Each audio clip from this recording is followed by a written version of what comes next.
kwanza.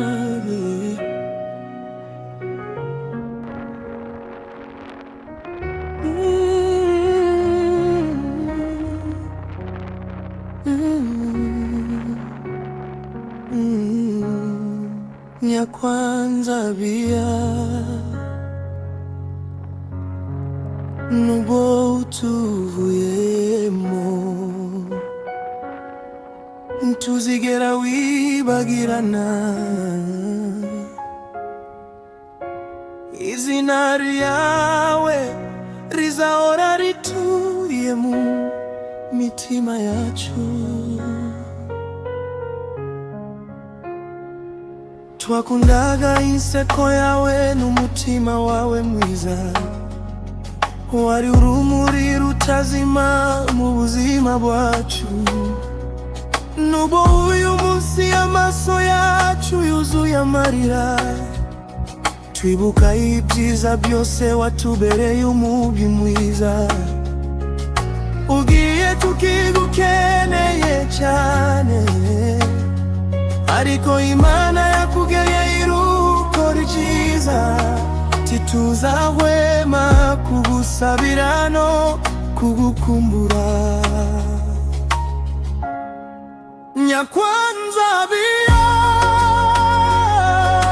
abawe ntibazigera bakwibagirwa. Aheza ni mu ijuru, Imana iguha iruhuko ridashira. Nubu ugiye tukigukuze cyane, inzibutso zawe ntizizasibangana mu mitima yacu. Uzahora uri umwe mu buzima bwacu, izina ryawe rizahora ryubahwa iteka. Ijwi ryawe riracyumvikana mu matwi yacu, urukundo rwawe ruracyari mu mitima yacu. Nubo urugendo rwawe rurangiriye hano ku isi, twizeye ko uri mu mahoro iteka. Turarira ariko tunashima Imana kubw'ubuzima bwawe n'urukundo wadusigiye. Ntituzibagirwa ibihe twasangiye, kuko wari umuntu w'agaciro gakomeye. Nyakwanza bia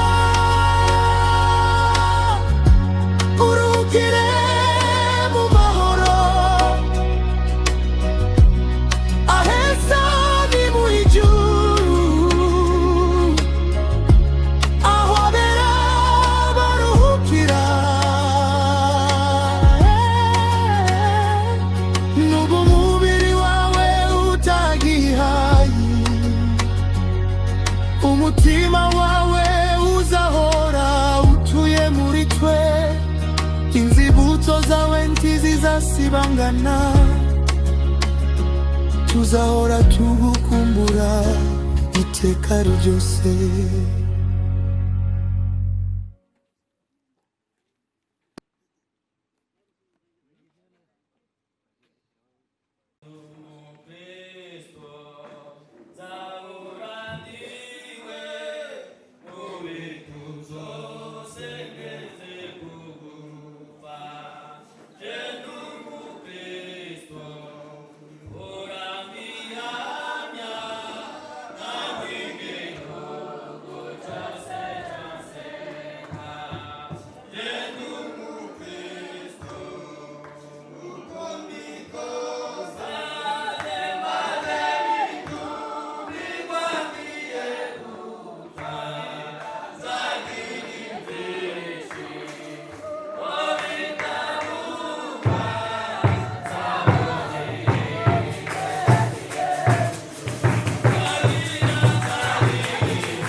za Rwanda na bara na hejuru.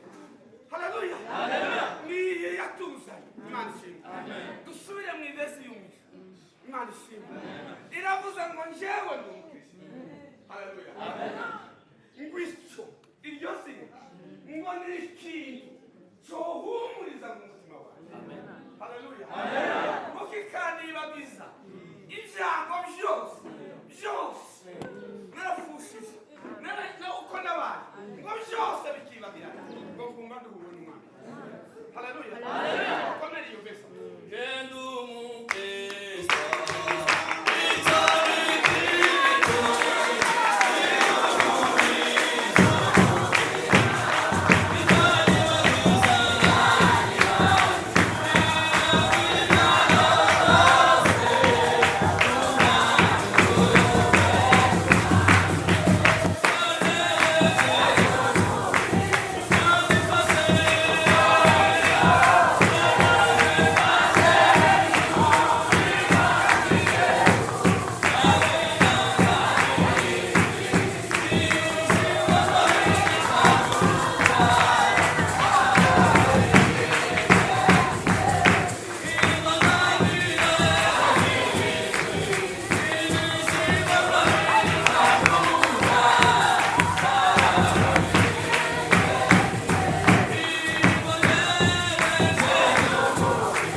Tugeze mu mwanya mwiza w'iriteraniro ryo gusoza se cyangwa n'umuhango wa nyuma w'uyu mukecuru.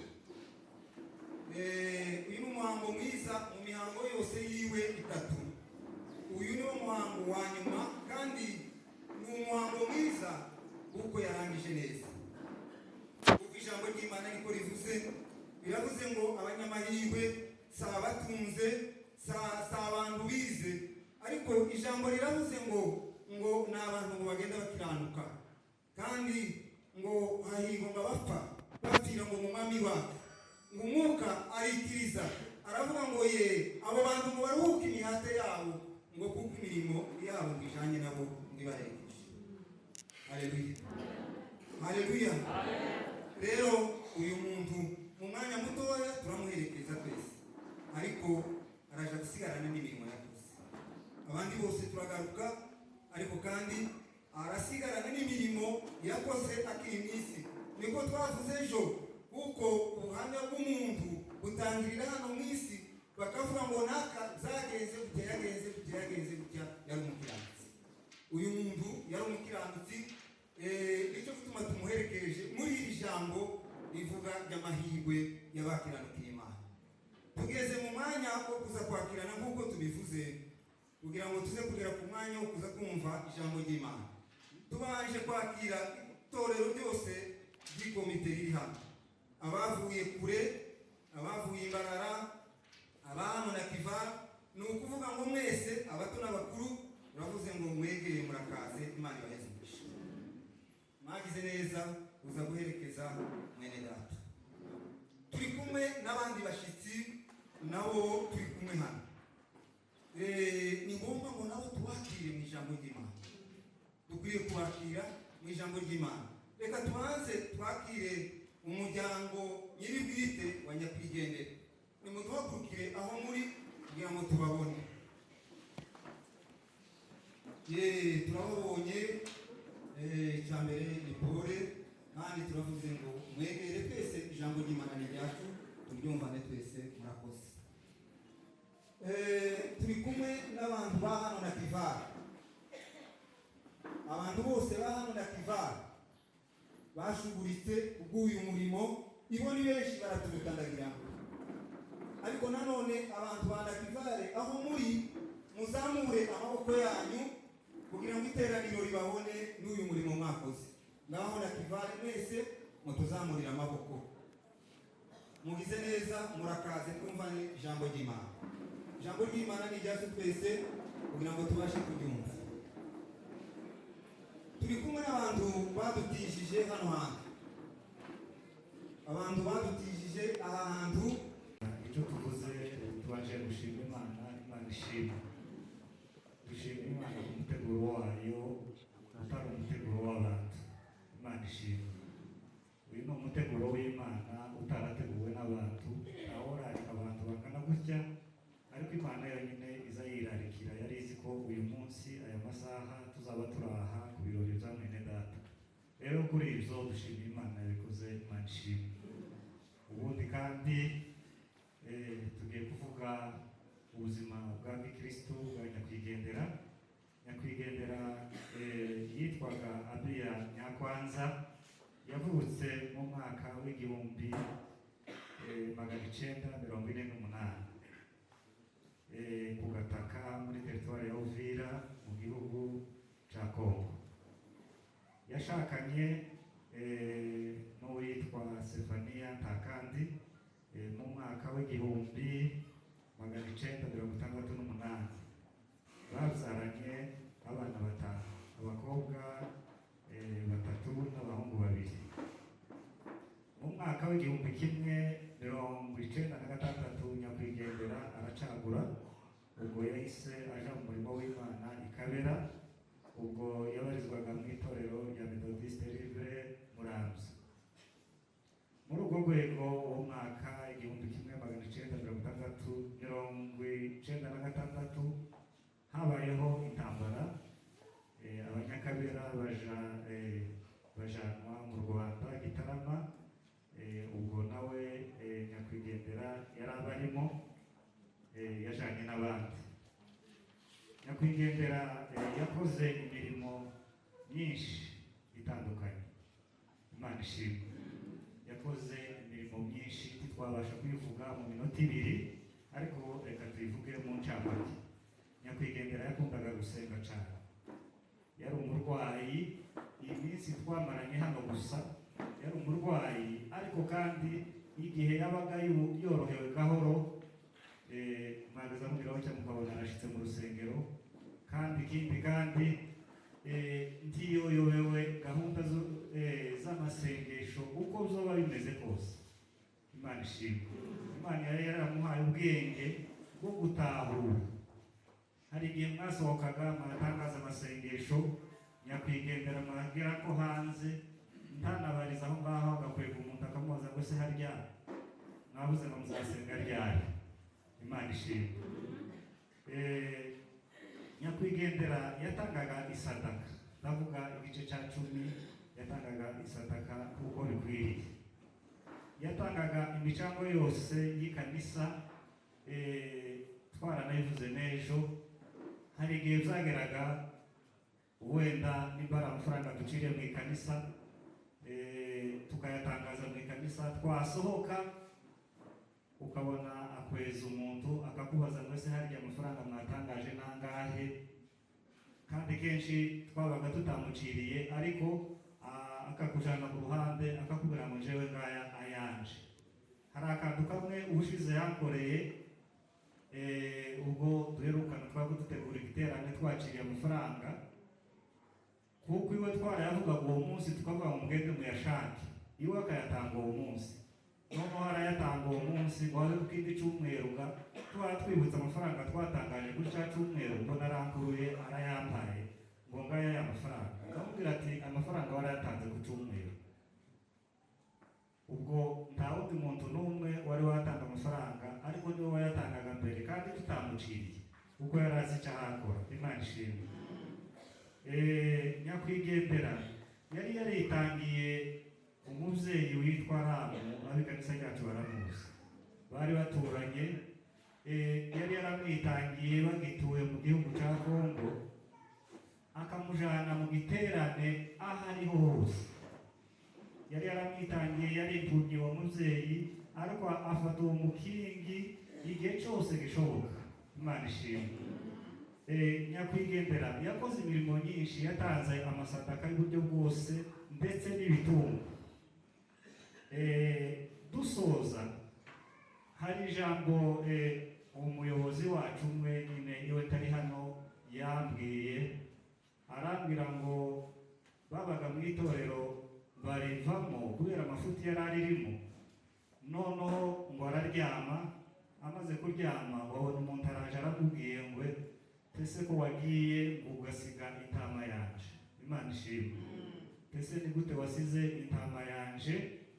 ngo Abiya nyakwanza. Wa muntu batekereza uburyo ari bugende kuja kumukura wenda kugira ngo amusanga, abona biragoye. Wasenga Imana ngo buce yumva uyu mukecuru yamusanze. Imana ishimwe. Rero kuva mukecuru yacagura yakoreye Imana, ntigeze asubira inyuma kugeza umunsi n'uyu. Tumwifurije iruhuko ry'abera.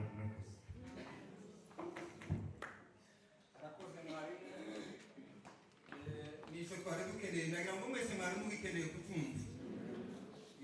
Naho turirimba indirimbo yacu twese twumve ijambo ijambo ry'Imana. Karibu abaririmbyi.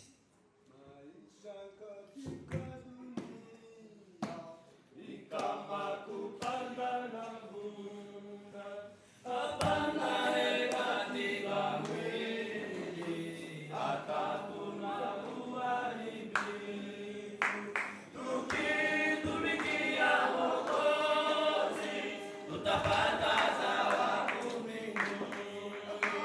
Yafaa kuishi na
haleluya mwumva ko ari ibyacu byose ariko iyi verse y'umwisho aravuze ko abakristo bazinjira haleluya imana ishimwe ngubwo bazinjira ngo nanjye kunifuza haleluya icyo gitekerezo uwo kirara mukakirirana imana yo kwemera haleluya ubu turi muri ibi abandi bari mu bindi ariko ibi turi haleluya ntawo bigura nuko ntawo utanga ifaranga kwa kuri biraha tugende kuko haleluya haleluya haleluya haleluya haleluya haleluya ngubwo abakristo bazinjira mu ijuru gushimira Kristo ejo hari ubishaka tubwiye ngo hari waririmbye aravuga ngo ndifuza kuza mu ijuru ngo yamahabwa pasiporo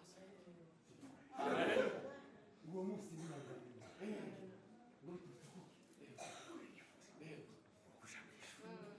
ikindi kandi yavuze cyantangaje ngo nuko kuja mu ijuru ngo ni uguhumza no guhumura baguhumza urebe ngo ukwereka isango haleluya haleluya haleluya niko byabaye kuri yapi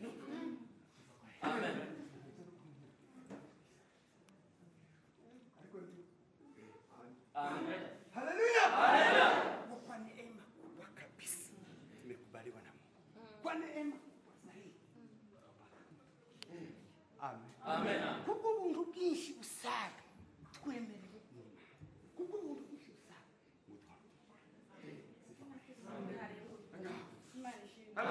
haleluya haleluya haleluya haleluya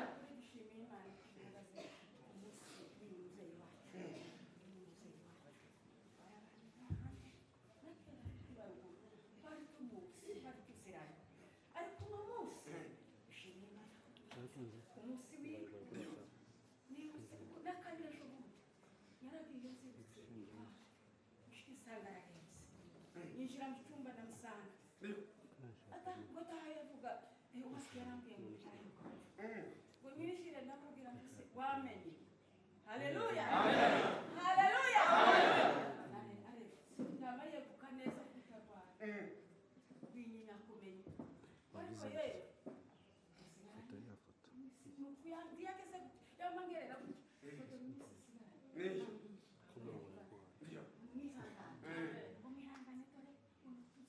amen haleluya haleluya haleluya haleluya imana kuno munsi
ry'Imana mu butumwa bwiza bwanditswe na Yohana.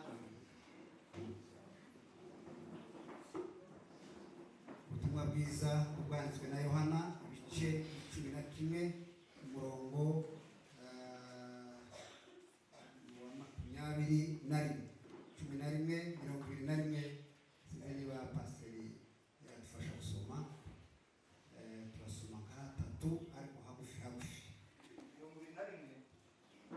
aravuze ngo Marita abwira Yesu ati databuja yaba wari hano musaza wanje ntaba yapfuye. Amen. tugende ku 11:32. Mariya ageze aho Yesu ari amubonye yikubita imbere y'ibirenge bye aramubwira ati databuja yaba wari hano musaza wanje ntaba yapfuye. Amen. turangirize muri icyo gitabo nyine 11 umurongo wa 11 muri icyo gitabo nyine. avuze atyo aherako aramubwira ati inshuti yawe Lazaro irasinziriye ariko ngiye kumukangura. Amen.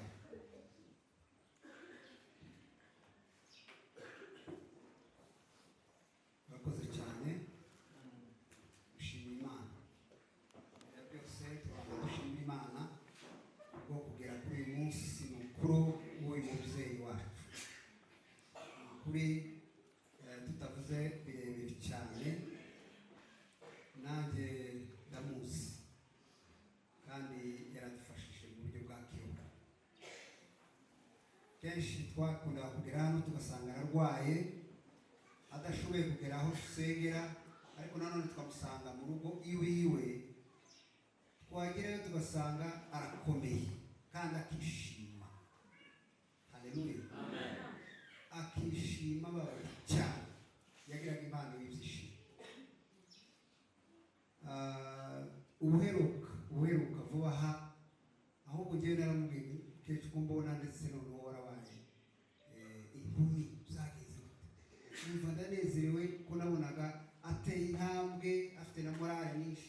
Ntabwo natekerezaga ko umukecuru ari ubu yakwitaba Imana. Rwose hari igihe twategereje ko umukecuru ashobora kwitaba Imana, icyo gihe ntiyapfuye, ariko umunsi we warutaragera.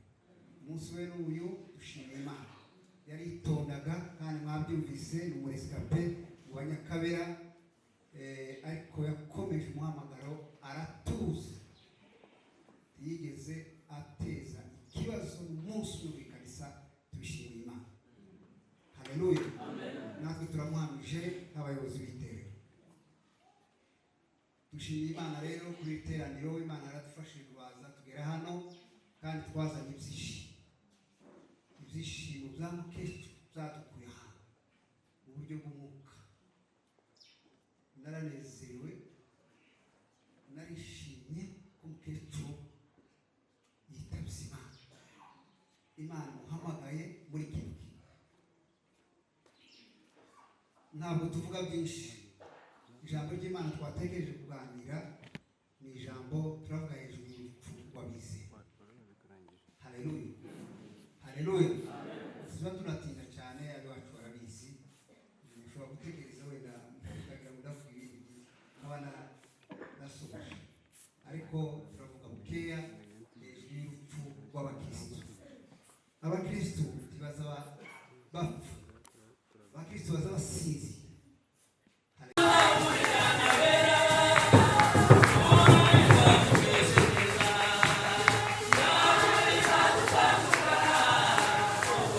Oh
haleluya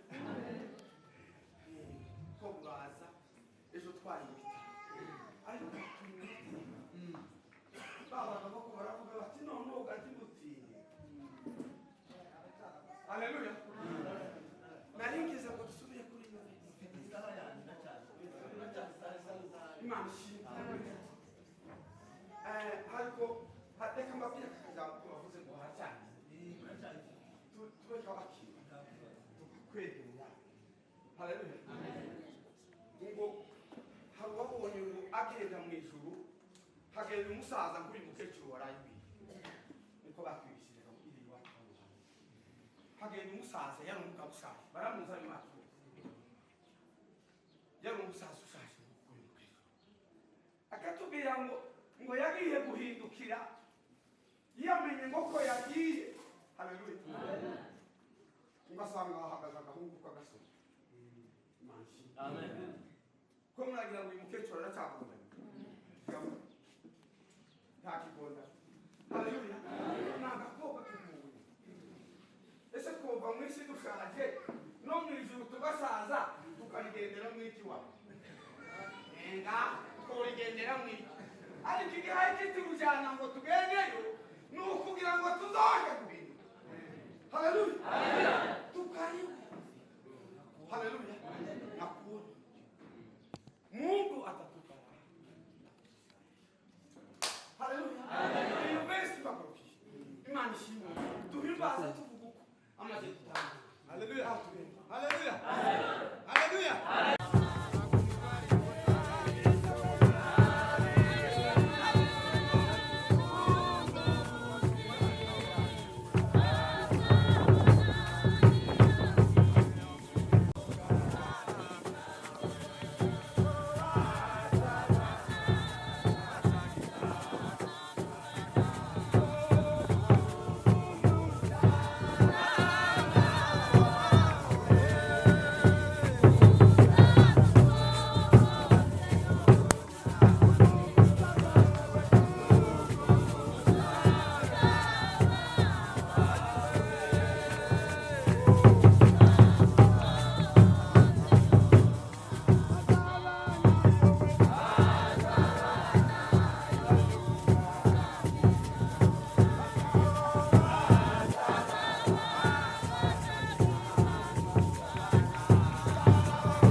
ibesi uzawumva ikoze ku mutima usarire hazabaho ikintu kigukoraho kigakora hano inyuma ariko ibesi haleluya izikora indani numvise hakoze imana ishimwe iravuze ngo maze ababyeyi n'abana babo haleluya n'abavandimwe ngo batandukanye ariko avuze neza ngo hari n'abandi bishwe d'urukumbuzi haleluya amen imana ishimwe iyo vesi nari ntekereje ko twoyisubiramo bukeya ngo mwumve uko ivuze maze ababyeyi n'abana babo aba bahaye batandukana nabo n'abandi ba mbere aravuze ngo hariho n'abandi nabo ngo bishwe ngo n'urukunguzi rw'ababo bagiye.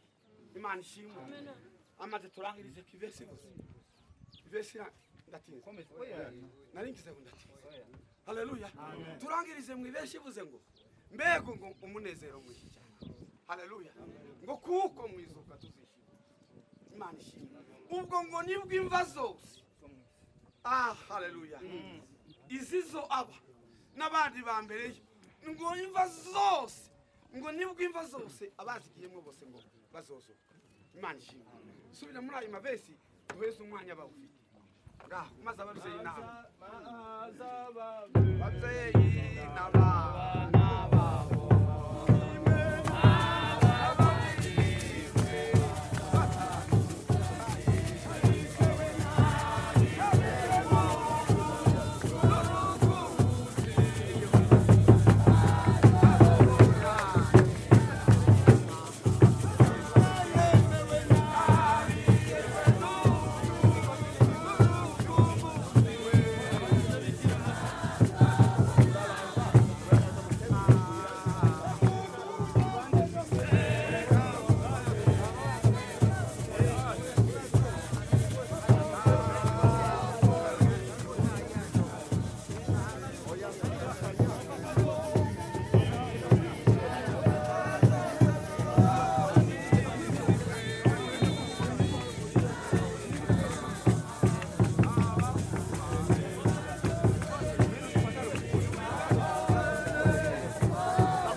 abaje guherekeza bose.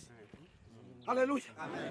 Yaba mwari muhawe uwo mwuka ngo dufatikanye ivesi tuvuge ngo maze ababyeyi ntawe utari umubyeyi gahano twese turiho, ariko warabuze ngo maze ababyeyi n'aba bana bawe wabivuga ngo ayi data aransize, ayi mama aransize, umuririmbyi umwe yavuze mu iradiyo akazavuga ngo yewe rupfuwe ngo waniciye mama, haleluya, ngo waniciye tata, ngo yewe rupfuwe mubirana, haleluya, ariko uyu rupfu yabaye irembo rizodushitamo. Imana ishimwe. Nimureke ubwoba, nimuhumure, nimukomere. Uyu rupfu karatujana, haleluya. Ese yataza twobwiye dute twokwamye dugenda n'amaguru, ariko uyu rupfu niko bivuga ngo yarugize irembo ritujana ngo rikatwizamo, haleluya. Maze abavyeyi n'abana babo n'abavandimwe ngo bariya batandukanye iruhande, haleluya. Hariho abandi ngo bishwe n'urukumbuzi, Imana yanje we, haleluya. Kandi kuvuga utayi Imana ishimwe. Muzi ikizotumara imvune muzi ngo Imana no kuduhereza abacu bapfuye ngo mwamara guhobera ukavuga ngo ndakubaye ni mu gituza ngo nicyo kizo kitumara umubabaro. Ese tutababonye wose ariko ikizobumaranye ni ukubaho, haleluya.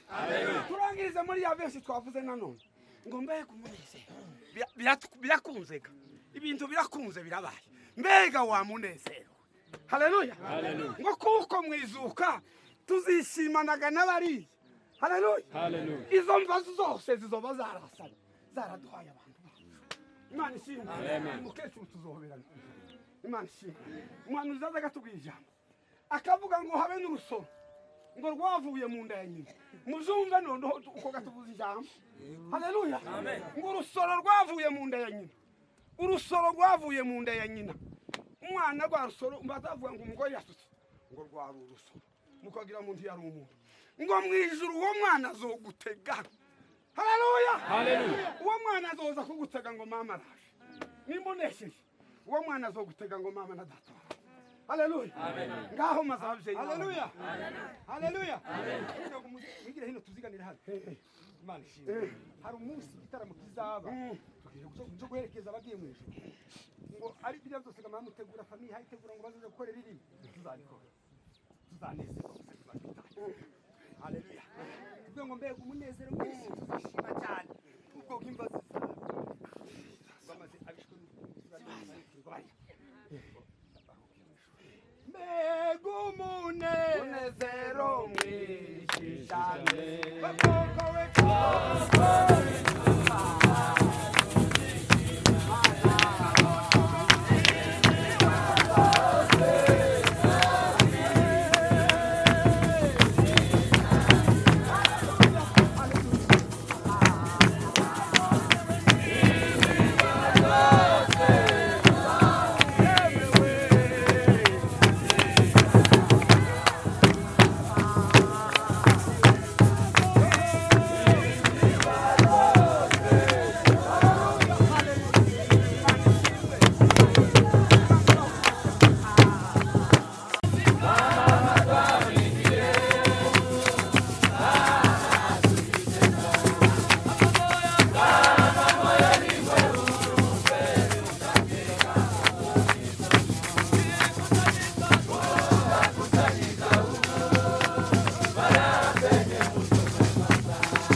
tuje kukiganda, haleluya.